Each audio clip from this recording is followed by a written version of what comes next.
All right, let's take a look at the first problem that we have here. Says find the complex impedance in polar form of the network shown below. And it gives us an omega, 500, 1000, and 2000. For the sake of simplicity, we're not going to do 3 cases. That's a no-go for us in this video. Yep. But let's just look at the omega is equal to 500. So if we want to combine these to get z equivalent over here, we first need to convert all these to their impedance values.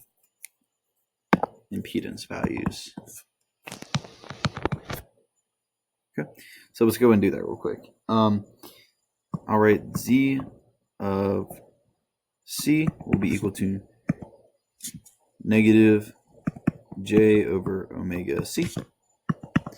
So this will be negative j over omega, which we said was 500 radians a second. C is 10 microfarads.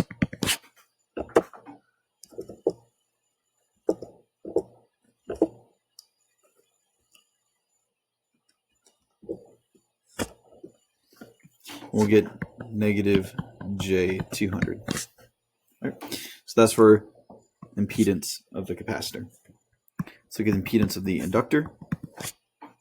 We'll have j omega L.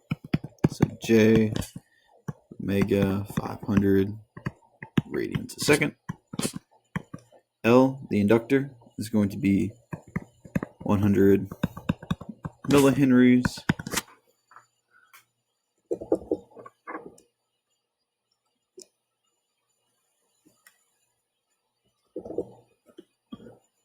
Which will give us J50, positive J50. And then Z of R will just be the resistance value, which will just be 50 ohms by itself. Okay, and so since these are in series, we see that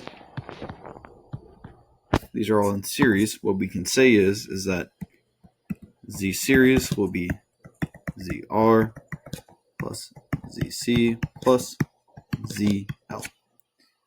Okay. And since we're adding, we want to use the rectangular form, which is what we currently have right now. 1, 2, 3. Those are all in rectangular form. So if we go and sub those in, 50 plus negative j 200 plus j50. We will add all the reals, add all the imaginaries. We will get 50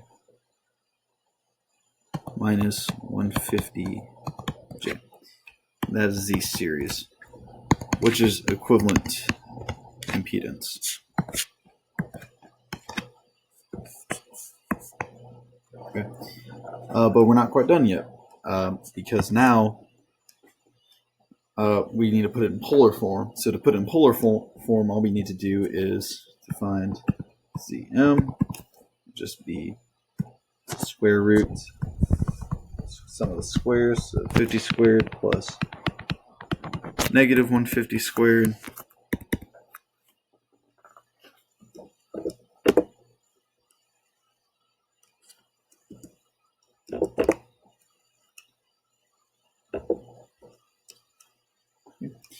We'll get 158.11. Then find the phase angle, just be tangent inverse of y over x. And that will be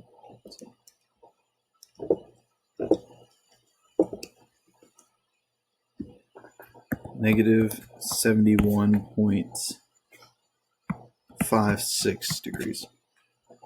So Z equivalent in polar form is going to be 158.11 at negative 71.56 degrees in ohms.